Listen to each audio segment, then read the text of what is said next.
दिल्लीतलं मुख्य इंजिनच बदलून टाकायचंय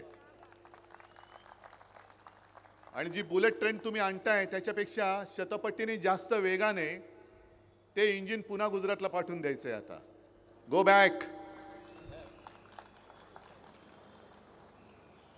कालच या मतदारसंघात म्हणजे मला काय काय वेळेला दया येते, कीव येते की किती वेळा बोलायचं या लोकांना तरी सुधरतच नाही. मागे सुद्धा पालघरमध्ये आलो होतो. कुठे आपली सभा होती?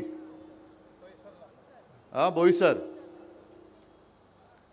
त्याच्या आदल्या दिवशी हेच काल आले होते ना भाकड जनता पक्षाचे नेते बेअकली, तेच परत आले होते. मी बेअकली एवढ्यासाठी म्हणालो कारण मी माझ्या सभेत बोललो होतो की यापुढे जो शिवसेनेला नकली म्हणेल तो बेअकली आहे. त्याच्यामुळे काल ते बोलले म्हणजे ते बेअकली आहेत. आणि ज्याला अक्कल असते त्याला एकदा सांगितलेलं कळतं, यांना कळतच नाही म्हणून हे बेअकली आहेत.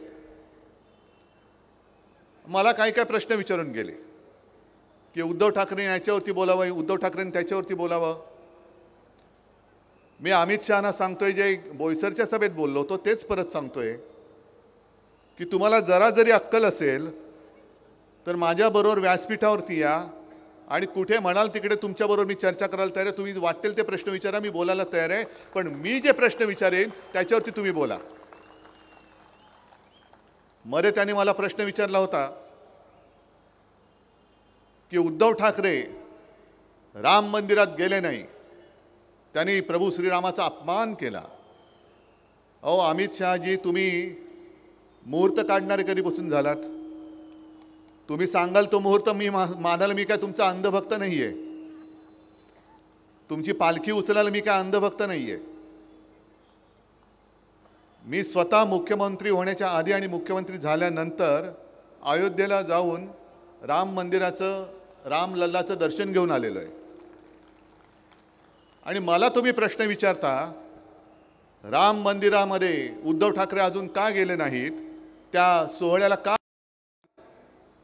मी कुठे होतो आपण सगळ्यांनी बघितले, काळाराम मंदिरात गेलो होतो.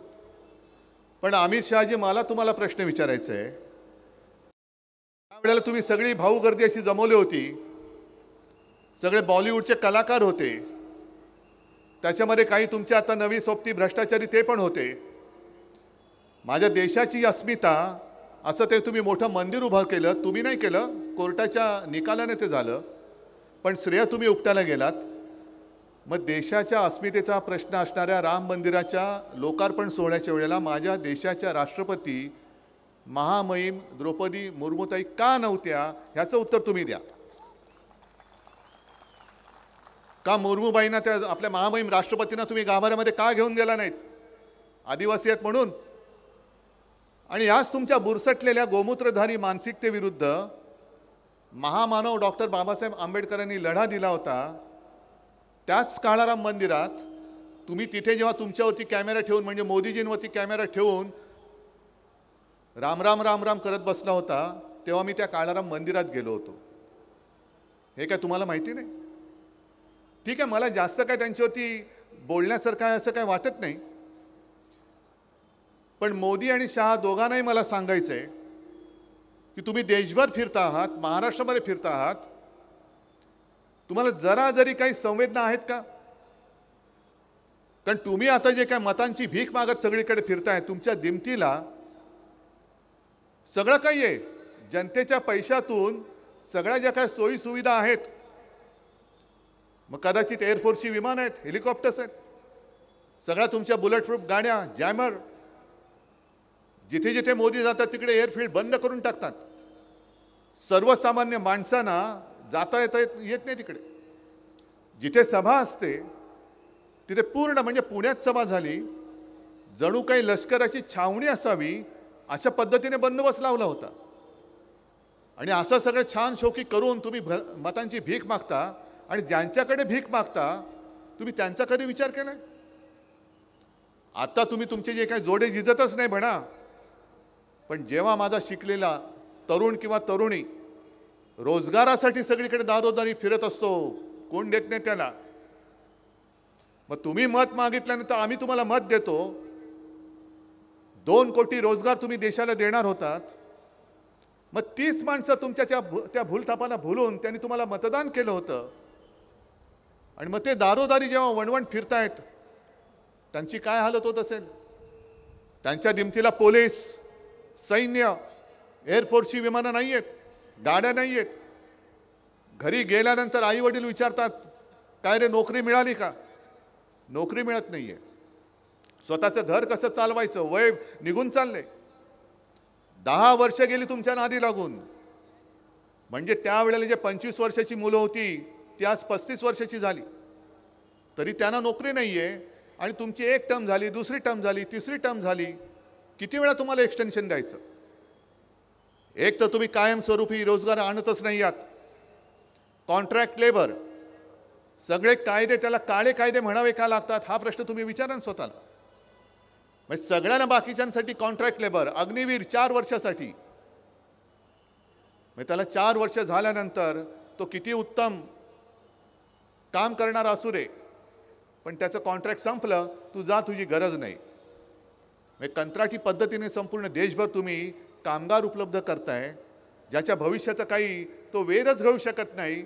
मग तुमचं सुद्धा कॉन्ट्रॅक्ट आता रद्द का करू नये हा जनतेने प्रश्न तुम्हाला विचारला, तर उत्तर काय तुमच्याकडे?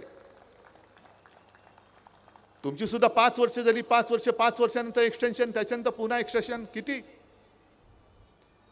आणि माझ्यावरती तुम्ही टीका करता, पवार साहेबांवरती करता.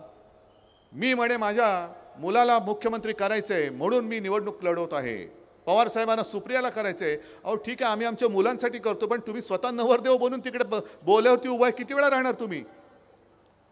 एकदा झालं, दोनदा झालं, तुमची हौसच भागत नाही.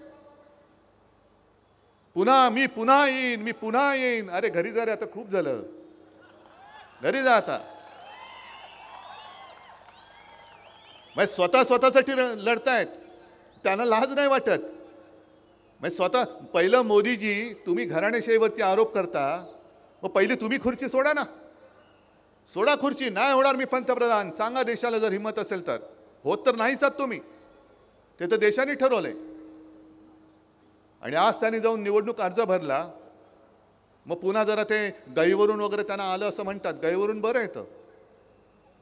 आणि त्यांनी सांगितलं की 2014 में मुझे गंगा माँ ने बुलाया था और अब ऐसा लगता है कि गंगा माँ ने मुझे गोद ले लिया है. अच्छी बात है मोदी जी, बहुत अच्छी बात है. जिस गंगा माँ ने आपको बुलाया था, उसी गंगा माँ में कोरोना के समय में लाशें बह रही थी, तब माँ गंगा के आंसू आपको दिखाई नहीं दिए? वो मेरी गंगा माँ आक्रोश कर रही थी, ये क्या हो रहा है? काय तुम्हाला त्या गंगेमध्ये मृतदेह सोडण्यासाठी गंगा माँ ने बोलवलं होतं? इसलिए आपको बुलाया था माँ गंगा ने कि आओ आओ बेटा आओ और मेरी बहती धारा में लाशें छोड़ो, इसलिए आपको बुलाया था. तो संपूर्ण जो काय काळ होता, तिकडे तो हरिश्चंद्र घाट, जागा कमी पडत होती, चिता पेटल्या होत्या. आणि मग जागा कमी पडली म्हणून मृतदेह असे गंगेमध्ये सोडून दिले होते. त्याची सुद्धा चित्रीकरण झाले, फोटो आलेत. हे मोदी जी, आप शायद भूल गए होंगे, लेकिन गंगा माँ और देश की जनता नहीं भूली है. किस लिए आप जा रहे हैं वहां पे, और गंगा माँ आपको क्यों गोद ले? क्या गंगा माँ के अपने सुपुत्र हो, तो ऐसा कौन सा काम आपने किया है? काय तुम्ही गंगेसाठी केलंत काय? पण गंगेचा तुम्ही अपमान केलात. तिकडे गुजरातमध्ये सुद्धा जागा पुरत नव्हती म्हणून मैदानामध्ये सार्वजनिक चिता पेटल्या होत्या, आणि तुम्ही आमच्यावरती आरोप करता. कोरोना काळात भ्रष्टाचार केला, अमित शहाने आमच्यावरती आरोप करायचा, घराणेशाहीचा करायचा. ज्यांचा मुलगा त्याला काय क्रिकेटमधलं काय कळत नाही, तो जय शाह त्या क्रिकेट कंट्रोल बोर्डाचा अध्यक्ष. भ्रष्टाचाराचा आरोप कोणी कोणावर करायचा? आज सुद्धा एक फोटो आला, ती एक बातमी झाली. आता यांच्या आजूबाजूला सगळे जे सगळे सोयरे आहेत, त्यातले एक प्रफुल्ल पटेल, कशासाठी प्रसिद्ध? विमान खरेदी घोटाळा, भाड्याचा वगैरे, त्याच्यात त्याला क्लीन चिट देऊन टाकली. आणि मी स्वतः 2019च्या निवडणुकीमध्ये मुंबईमध्ये मोदीजींची सभा झाली, तेव्हा मी त्यांचा लहान भाऊ होतो. आता कोण आणखीन लहान भाऊ उपटतील कोण त्यांचे मला माहित नाही. दर दर दर निवडणुकी माझे लहान भाऊ.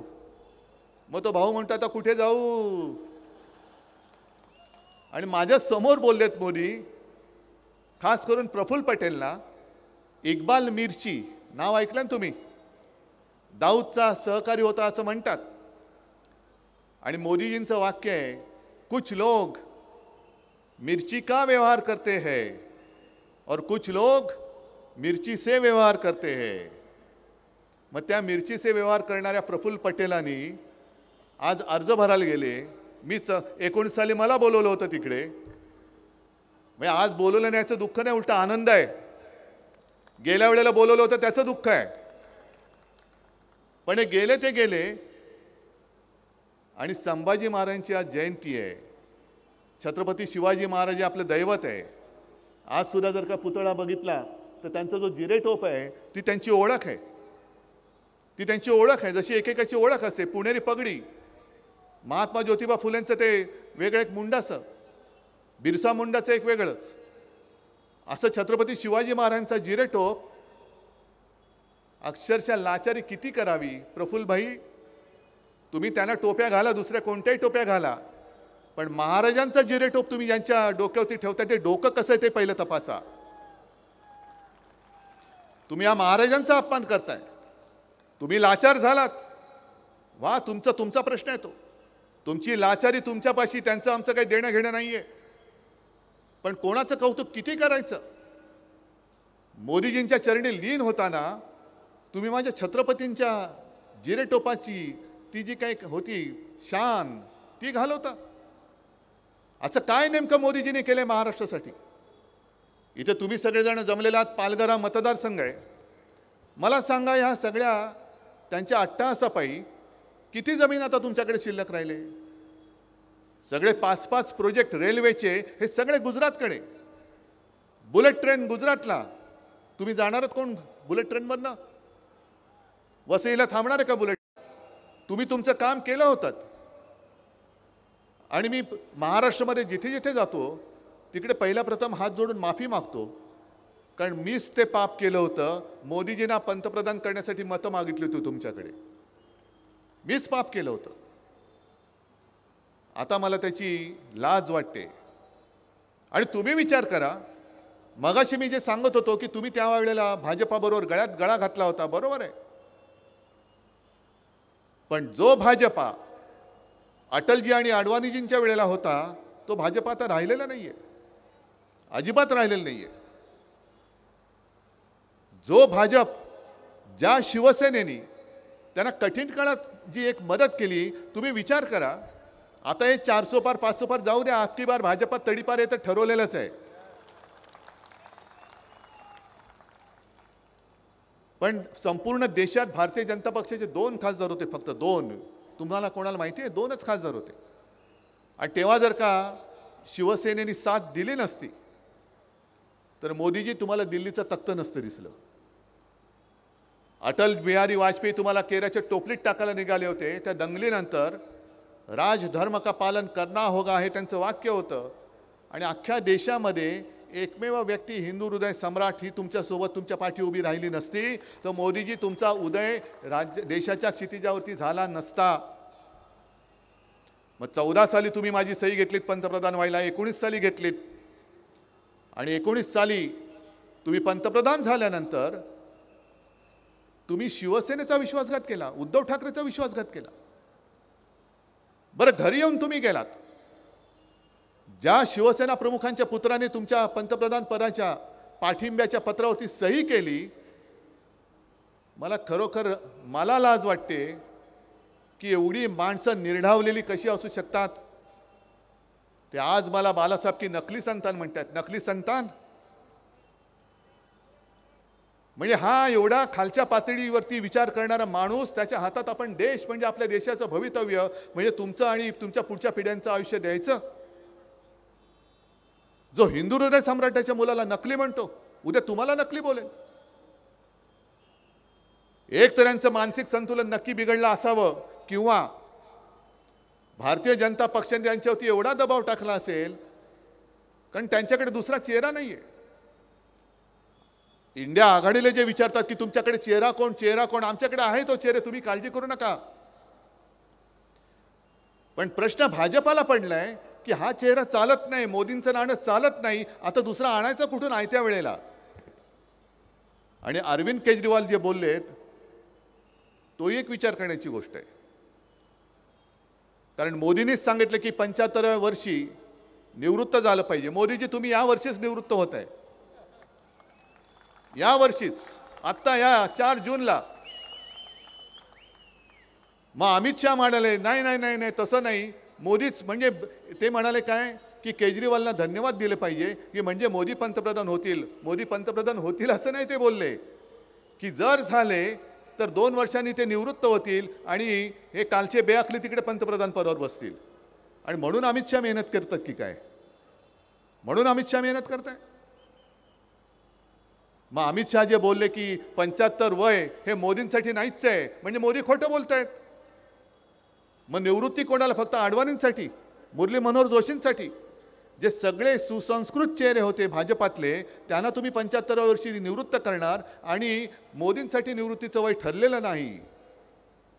म्हणजे स्वतःच्या पक्षात खोटं बोलतायत, देशाशी खोटं बोलतायत आणि पुन्हा मतं मागतायत. मी शिवसेनेचा जो वचननामा दिलेला आहे तो तुमच्यापर्यंत पोहोचला असेल. मी त्याच्यामध्ये भरमसाठ वचनं नाही दिलीत, मी एक 4-5च वचनं दिलेली आहेत. एक पहिलं वचन जे मी शपथ घेऊन तुम्हाला सांगतो की आपलं इंडिया आघाडीचं सरकार आल्यानंतर जे आपल्या महाराष्ट्राचं म्हणजे तुमचं हक्काचं, तुमची रोजीरोटी, जे वैभव मोदी आणि शहानी लुटून गुजरातला नेले ते मी पुन्हा महाराष्ट्रात आणून दाखवल्याशिवाय राहणार नाही. बघतो कोण आडवा येतो. आमचा गुजरातबद्दल आकस नाही, मी प्रत्येक सभेत सांगतोय. जे गुजरातच्या हक्काचं असेल ते जरूर आम्ही देऊ. आम्ही इंडिया आघाडीचं सरकार सुद्धा गुजरातला देऊ. पण गुजरातला देताना तुम्ही माझ्या महाराष्ट्राचा हक्काचा घास, तोंडातला घास काढून जर देणार असाल तर तुमच्या महायुतीचा मत मागणारा हात आम्ही आजच निवडणुकीत कापल्याशिवाय राहणार नाही. काय गुन्हा काय केलाय महाराष्ट्राने तुमचा? महाराष्ट्राने 2 वेळेला 40 पेक्षा जास्त खासदार मोदीजी तुम्हाला निवडून दिले. महाराष्ट्राने भरभरून आशीर्वाद तुम्हाला दिले आणि आशीर्वाद दिले त्याचा तुम्ही असं पान फेडता. म्हणजे जो तुम्हाला साथ देतो त्याचा तुम्ही घात करता आणि पुन्हा निर्लज्जपणाने हे मतं मागायला येतात. आता उद्या परवाकडे मुंबईमध्ये रोड शो करणार आहेत. म्हणजे महाराष्ट्र आणि मोदीजी तुम्हाला आत्ताच रस्त्यावरती आणलेलं आहे, आत्ताच आणलेलं आहे रस्त्यावरती. 4 जूनला काय होईल बघा. मी काल परवाकडे तिकडे गोवंडीच्या भागात गेलो होतो, गच्च भरलेली वस्ती, आणि मी नुसतं एवढंच बोललो की प्रधानमंत्री जी आप इस रास्ते पे रोड शो करो. काय लोकांनी टाळ्या वाजवल्या. कारण त्याच्या पुढचं माझं वाक्य होतं की तुम्ही मन की बात जी करता ही जन की बात लोक राहतात कशी ती बघा. आता आपल्या फोनमध्ये सुद्धा यूट्यूब चॅनल येतात, त्याच्यामध्ये अनेक पत्रकार वेगवेगळ्या बातम्या आपल्यापर्यंत पोहोचवत असतात. आणि एक त्यांची जी योजना आहे प्रधानमंत्री आवास योजना, त्या योजनेचं बिंग त्यांनी फोडलेलं आहे. ते जे सांगतात ना एवढ्या कोटी लोकांना आम्ही घरं दिली, ती घरं प्रत्यक्षात आहेत कशी ते एका पत्रकार महिलेने फार उत्तम दाखवलेलं आहे. मला वाटतं रवीश कुमारांच्या चॅनलवरती त्यांनी त्यांचं त्या महिला पत्रकाराचा व्हिडिओ टाकलेला आहे. बघा, जरूर बघा. म्हणजे घरं बांधलेत, कोणवाडे बांधलेले आहेत, बाहेरनं सगळं प्लास्टर वगैरे केले, आतमध्ये विटाच विटा आहेत नुसत्या, खिडकीच नाहीये. अनेक घरामध्ये पाणी नाहीये, वीज नाहीये. मग त्या घरातली लोक कसं बसं तरी एक सोफा किंवा पलंग आडवं टाकून एक दाराची फट उघडी ठेवतात काहीतरी हवा येण्यासाठी. आणि बाहेर मात्र चकचकीत लिहिलेलं आहे प्रधानमंत्री आवास योजना. आत गेल्यानंतर कळतं काय भकास, सगळं प्रधानमंत्री भकास योजना. अशीच एक महिला, तिचा पण वेध एका महिला पत्रकाराने घेतला. तिचा तर पेपरमध्ये फोटो छापून आला, लक्ष्मीबाई तिचं नाव असेल, आणि मोठा फोटो छापून आला जाहिरातीत की लक्ष्मीबाईला तिचं हक्काचं घर मिळालं आणि तिच्यासारख्या 25 लाख कुटुंबांना हक्काचं घर मिळालं. मग त्या महिलेने शोध घेतला, त्या लक्ष्मीबाईला गाठलं आणि मग त्या बाईच्या घरात जाऊन विचारलं की लक्ष्मीबाई जी ये आपका घर है? हाँ मेरा घर है. तो ये प्रधानमंत्री आवास योजना में मिला है? तो बोले नहीं, ये तो मेरा किराए का घर है, 500 रुपया किराया देना पड़ता है. तो फिर ये फोटो, ये पता नहीं कब कब लिया फोटो. मुझे आज किसी ने लोगों ने कहा कि आपकी फोटो आई है पेपर में, कब लिया फोटो पता नहीं. हे कुठून तरी फोटो काढून चिकटून देतात आणि आपल्याला असं वाटतं की अरे साधी गरीब बाई ही कशाला खोटं बोलेल. तसंच आणखीन एका बाईच्या घरी गेले, ते मोदीजी स्वतःच बोलतायत, कैसे हो बहन जी? हाँ ठीक हूँ. आपको घर मिला? हाँ घर मिला. मग गॅस मिळाला? हो मिळाला. कधी मिळाला? ते बोले काल मिळाला. मग आज पंतप्रधान येणार म्हणून आज त्यांना गॅस सिलेंडर दिला. मग प्रधानमंत्री जरा चक्रावले. मग त्यांनी काय सांगितलं की आजपर्यंत आम्ही 10 कोटी लोकांना गॅसची जोडणी करून दिलेली आहे, तुमचा नंबर 10 कोटी आला. काय 10 कोटीवा नंबर तुमचा आला. मग ती बाई पण बोलत माझ्या आधी 10 कोटी लोकांनी दिले आणि मी 10 कोटी, केवढा नशीबवान आहे मी. ही सगळी बनवाबनवी, सगळी फसवाफसवी. जीएसटी मध्ये किती लोक खुश आहेत? व्यापारी कोण आलेत? तुम्ही जा विचारा, दुकानदारांना विचारा, छोटे व्यापारी आहेत त्यांना विचारा. जीएसटी तुम्हाला सुलभपणाने हप्ते भरता येतात म्हणजे तुमचा कर की जाच आहे त्यांना विचारा. आणि मी त्यांना वचन देतोय, आपलं इंडिया आघाडीचं सरकार आल्यानंतर हा जो कर दहशतवाद आहे तो आम्ही संपवून दाखवल्याशिवाय तुम्हाला राहणार नाही. आम्ही संपवतो हा कर दहशतवाद. ही सगळी जी माणसं आहेत, अरे तुम्ही यांच्या आयुष्यातला आनंद हिरावून घेतलाय. जणू काही सगळे चोर आहेत. तुम्ही नोटबंदी केली होती आणि काय सांगितलं होतं की देशातला काळा पैसा आम्ही नष्ट करणार. आणि 4 दिवसापूर्वी सांगितलं, राहुलजींवरती त्याने आरोप केला. आश्चर्य म्हणजे अदानी अंबानीवरती त्याने आरोप केला. म्हणजे पुन्हा तेच, जे देतील साथ त्यांचा करीन मी घात. अदानी अंबानी से टेम्पो भर भर के कितना माल उठाया आपने बोलो. ओ मोदी जी, नोटबंदी करून किती वर्ष झाली? तुम्ही 100 दिवस मागितले होते, त्या 100 दिवसाचे जवळपास 3000 दिवस झाले. मग नोटबंदी करूनही काळा पैसा टेम्पो भरभरून जात असेल तर तुमची नोटबंदी फसल्याचं ही तुम्ही कबुली नाही का दिली? हे तुमचं अपयश आहे. आणि त्या नोटबंदीमध्ये जे अनेक जण रांगेमध्ये मेले, ज्यांना त्रास झाला, त्याचं पाप कोणाकडे? आणि हे केवळ मी नाही बोलत, तर सर्वोच्च न्यायालयाच्या त्या महिला न्यायमूर्ती आहेत नागरत्ना, त्यांनी उघड उघड सांगितलंय की नोटबंदी हा काळा पैसा पांढरा करण्याचा एक मार्ग होता. मग त्या न्यायमूर्तीबाई बोलल्या आहेत, मोदीजी त्यांना उत्तर तुम्ही देताय? अमित शहाजी, मी नाही सांगत, त्या न्यायमूर्ती बोलतायत, द्या त्यांना उत्तर. तुम्ही आमचा घोटाळा काढताय ना कोरोना काळातला, काय आम्ही घोटाळा केलाय? पण त्याच कोरोना काळामध्ये तुम्ही तो पीएम केअर फंड काढलात आणि लाखो कोटी रुपये जमवले, त्याचा हिशोब द्या पहिला. म्हणजे स्वतःचं ठेवायचं झाकून आणि दुसरीकडे उगाच पाहायचं वाकून. काय अधिकार आहे तुम्हाला? एक तर तुम्ही गंगेमध्ये प्रेत सोडलीत, पीएम केअर फंडाच्या नावाने लाखो कोटी रुपये जमवलेत, त्याची चौकशी नाही करायची, तो चौकशीच्या कक्षेच्या बाहेर आहे. मग त्या पीएम केअर फंडाचा नेमका बाप कोण आहे? पीएमचा अर्थ काय? आणि प्रधानमंत्री त्याचे जर का अध्यक्ष किंवा त्यांच्या हातात तो नसेल तर 5 जून नंतर त्या फंडाचं होणार काय? तो कोणाच्या हातात जाणार? या सगळ्या थापा आपण नुसतं ऐकत ऐकत ऐकत ऐकत सहन करत चाललेलो आहोत. आणि आता तर कहर झाला. डॉक्टर बाबासाहेब आंबेडकरांनी लिहिलेलं संविधान ते बदलायला निघालेत. आणि हे माझ्या मनातलं स्वप्न नाहीये.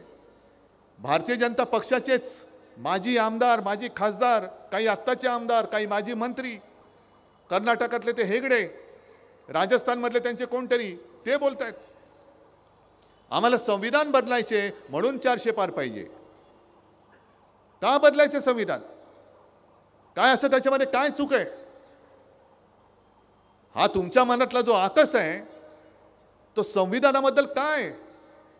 कारण पुन्हा महाराष्ट्राबद्दलचा जो आकस, द्वेष, हाच त्याच्यामध्ये दिसतोय. डॉक्टर बाबासाहेब आंबेडकर महामानव हे आपल्या महाराष्ट्राचे सुपुत्र, एक साध्या दलित आणि गरीब कुटुंबात जन्मलेला माणूस, आणि असं मी ऐकलंय, असं वाचलंय की ते जेव्हा परदेशात जाऊन शिकून आले परत, तेव्हा कोल्हापूरच्या शाहू महाराजांनी त्यांचं स्वागत केलं, मोठी मिरवणूक काढली आणि तिकडे जे सगळे दलित बांधव होते त्यांना सांगितलं की आजचा हा तुमचा नेता उद्या देशाचा नेता झाल्याशिवाय राहणार नाही. हे छत्रपती शाहू महाराज बोलले होते. एवढा त्याला दिलदारी लागते, एक मनाचं मोठेपण लागतं की दुसऱ्याचं मोठेपण मान्य करणं, एवढी दिलदारी लागते. पण हे बुरसटलेले गोमूत्रधारी जे मी बोलतोय ते एवढ्यासाठी बोलतोय की ही मानसिकता आहे, ही व्यक्ती नाही, ही मानसिकता आहे. आणि ह्या बुरसटलेल्या गोमूत्रधाऱ्यांनीच आपल्या संत तुकारामांच्या गाथा ह्या बुडवल्या होत्या. आणि तीच बुरसटलेली गोमूत्रधारी मानसिकता हे एका दलित कुटुंबात जन्मलेल्या महामानव डॉक्टर बाबासाहेब आंबेडकरांनी लिहिलेलं संविधान हे आता बुडवायला निघालेलं आहे. आणि बघत बसायचं आदिवासींचे काय हक्क राहतील, दलितांचे काय हक्क राहतील. बरं, आजपर्यंत तुम्ही जी काय कामं केली 10 वर्षाची आणि पुढे काय करणार आहात? रोज पेपरमध्ये मी बघतोय, मला कळतच नाही ही जाहिरात 2024ची आहे की 2014ची आहे. आम्ही रोजगार देणार, आम्ही गॅस कनेक्शन देणार, आम्ही घरं देणार. 10 वर्ष तेच बघतोय, देणार कधी? म्हणजे 14 साली सांगितलं की 22 पर्यंत, 22 साली म्हणतात 24 मध्ये सांगतात 2047. तोपर्यंत कोण 2047 साल बघणार आहे कोण? म्हणजे तोपर्यंत आम्ही तुम्हाला परत मतं टाकत बसायची. आमची घराणेशाही तुम्ही म्हणता माझ्या मुलासाठी म्हणून मी लढतोय. अरे माझ्या मुलाला मुख्यमंत्री करायचे की नाही माझ्या राज्यातली जनता ठरवेल. मोदींच्या आशीर्वादाची, शहांच्या आशीर्वादाची गरज नाहीये मला. आणि मग मी त्यांना जाहीर आव्हान देतो, घराणेशाहीवरती बोलायचं तर बोला, मी तुमच्या बाजूला उभं राहतो. मोदी शहा तुम्ही दोघेही राहा, तुम्ही तुमच्या घराण्याचा इतिहास सांगा असला तर मी माझ्या घराण्याचा इतिहास सांगतो. चला होऊन जाऊ द्या. मी माझ्या 7 पिढ्या आधीच्या सांगतो, तुम्ही तुमच्या 7 पिढ्यांचं कर्तृत्व सांगा. काय तुमचं कर्तृत्व काय? कारण नुसतं कर्तृत्व म्हणून नाही, तर घराण्याचा एक वारसा असतो, घराण्याची संस्कृती असते, घराण्याचे संस्कार असतात जे माझ्यावर आहेत. आणि मोदीजी, शहाजी, दुर्दैवाने मला आज बोलावं लागते की ज्या भाषेत तुम्ही बोलताय ही तुमची कुठले तरी तुमच्या राहत्या त्या घराच्या सोसायटीची निवडणूक नाही, ही देशाची निवडणूक आहे. संपूर्ण जग बघतंय. जग देशाचा पंतप्रधान कोणत्या भाषेत बोलतायत, देशाचे गृहमंत्री कोणत्या भाषेत बोलतायत. तुम्ही माझ्या हिंदुत्वाची बदनामी करताय, तुम्ही माझ्या देशाची बदनामी करताय. अरे उद्धव ठाकरेला संपवायचं आहे तर तुम्ही पक्ष काढला, चिन्ह काढलं, तरी देखील उद्धव ठाकरेबद्दल तुम्हाला रोज का बोलावं लागतंय? संपूर्ण सत्ता तुमच्याकडे, सगळे येत आहेत ते उद्धव ठाकरेवरती बोलतायत. काय असं उद्धव ठाकरेमध्ये काय, त्याच्यामध्ये काय? ह्याचा पहिला तुम्ही विचार करा ना. का ही आज माझ्या पक्ष काढला, तुम्ही चिन्ह काढलं, तरी व्यासपीठावरती माझे सगळे साथी सोबती माझ्यासोबत आहेत आणि जनता मी जिथे जातोय तिथे काय येते माझ्याकडे?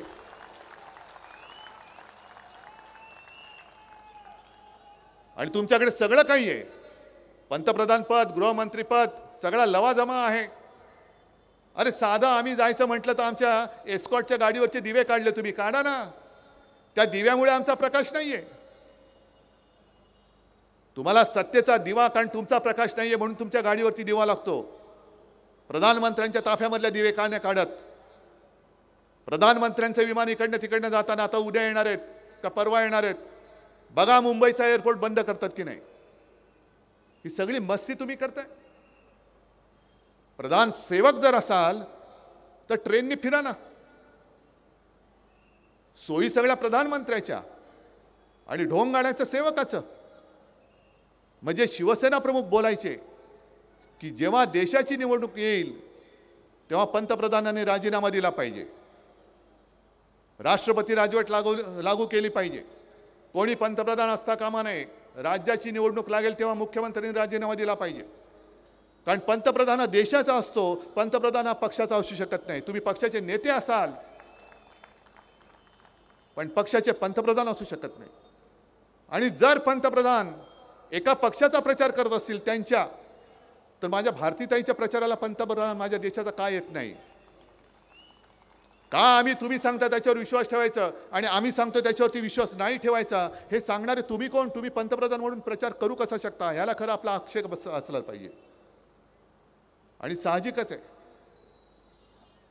ज्या वेळेला आमच्याकडे तर काहीच नाहीये, माझ्याकडे पक्ष नाही, चिन्ह नाही, सगळ्यांनी हरामखोरीपणा करून सगळ्या शासकीय यंत्रणांचा दुरुपयोग करून हे सगळं खेचून घेतलं. तुम्ही विचार करायला उद्धव ठाकरे बोलतोय, पण याला देऊ कसं शकेल? ह्याच्याकडे काही नाहीये. आणि बाजूला मोदी बोलतायत, हे तर पंतप्रधान आहेत. मग समान नागरी कायदा नंतरचा नंतर बघू, पहिला आत्ता जो कायदा तो सगळ्यांना समान का नाही लावत?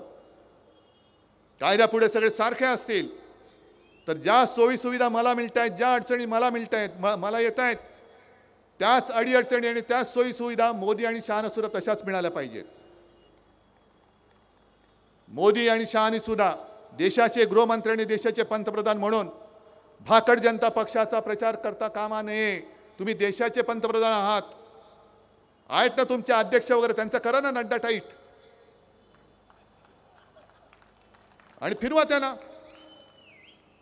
पण हे सगळं नासून टाकलेलं राजकारण, पक्ष फोडतायत, कुटुंब फोडतायत. बरं, एवढं करून सुद्धा तुम्ही उद्धव ठाकरेला घाबरता, हे मान्य का नाही करत?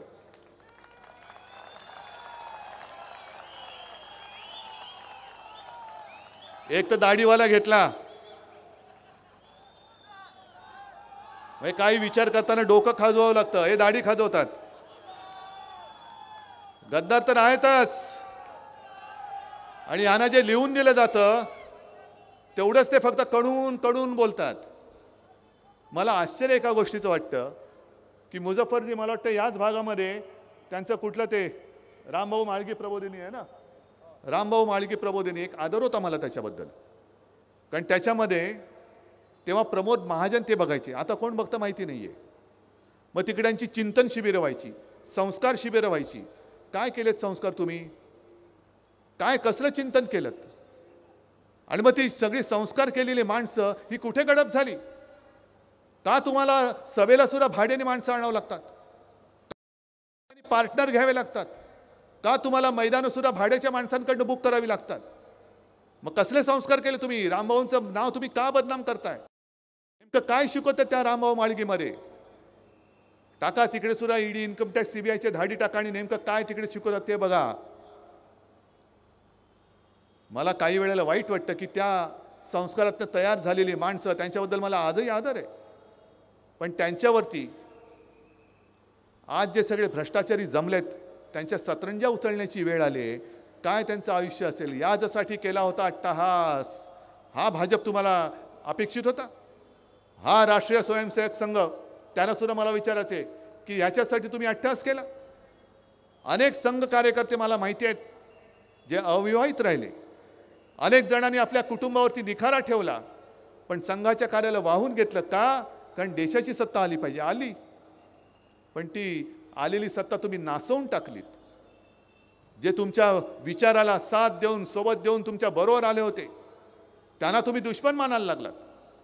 जरा काही झालं, आता सांगण्यासारखं काही नाही, मग लाव हिंदू मुसलमान वाद, धर्माधर्मामध्ये भांडणं लावायची आणि मग स्वतःच्या पोळ्या भाजायचं. हे हिंदुत्व शिवसेनेचं नाही, हे हिंदुत्व मला माझ्या वडिलांनी किंवा माझ्या आजोबांनी शिकवलेलं नाहीये. आमचं हिंदुत्व हे हृदयात राम आणि हाताला काम देणारं हिंदुत्व आहे. घरातल्या चुली पेटवणारा आहे, घर पेटवणारा नाही. आणि म्हणून या पालघरमध्ये हा जो सगळा काही विभाग आहे, एका बाजूला आदिवासी आहेत, मच्छीमार आहेत. वाढवण बंदर तर मी होऊ देणारच नाही, मोरबे पण होऊ देणार नाही. आणि आता तिथल्या मच्छीमार सोसायट्यांना त्यांना जे काय कर्ज लागतं त्याच्यावरनं ब्लॅकमेल करायचं चाललेलं आहे. घाबरू नका, हे झालं आज, आता किती 14 तारीख गेली, अजून फक्त 20 दिवस थांबा, मग बरोबर आहे ना. यांचं कर्ज जे आहे ना, हे व्याजासकट मी फेडून दाखवतो तुम्हाला. या भाजपचं कर्ज मी फेडून दाखवतो तुम्हाला. मग तिकडे मच्छीमारांना ब्लॅकमेल करायचं, इकडे वसईमध्ये तर गुंडागर्दी. तुम्हाला माहिती आहे काय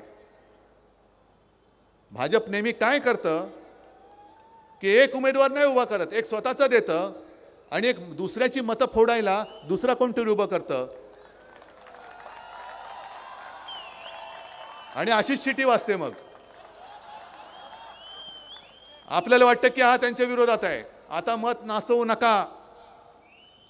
ही लढाई सरळ सरळ लोकशाही विरुद्ध हुकुमशाही अशी लढाई आहे, तुमच्या आयुष्याची लढाई आहे.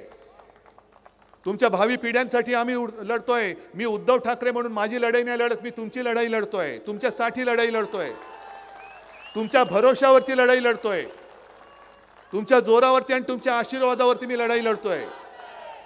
आणि याच्यामध्ये एक सुद्धा मत हे नाचता कामा नये. तुम्ही जर का विचार केला, प्रत्येक निवडणुकीत भाजप सत्तेवर जरूर आला, आपली साथ होती, आता ती गेलेली आहे. आणि भाजपाच्या विरोधातली मतं एकत्र केली तर भाजपचा पालापाचोळा होतो. आता तर आपली मतं सुद्धा त्यांच्यापासून तुटलेली आहेत. आता ही हुकुमशाही विरोधातली मतं ही घट्ट होऊन त्या घट्ट हातामध्ये मशाल पेटली पाहिजे. एक भारतीताई सारखी तुमच्यातलीच एक महिला, साधी महिला, आदिवासी,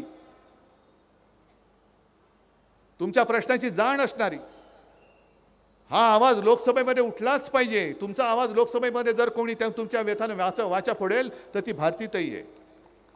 कारण आजपर्यंत आम्ही सुद्धा स्वीकारलं होतं, बाहेरून आलेलं पार्सल स्वीकारलं होतं. आता भाजपला सावरायला कोणीच नाहीये म्हणून कोणाला तरी केलंय उभं. पण आता चुकू नका.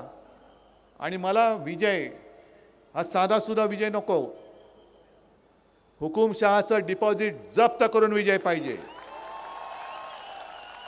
आणि हा विजय मिळाल्यानंतर हा विजय हा महाविकास आघाडीचा नुसता नसेल, उद्धव ठाकरेचा नसेल, भारतीताईचा नसेल, हा विजय तुमचा असेल.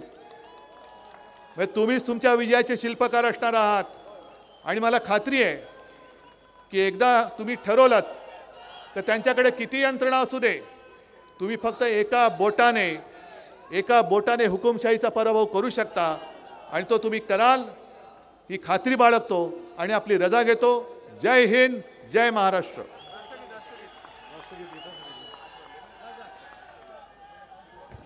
धन्यवाद साहेब.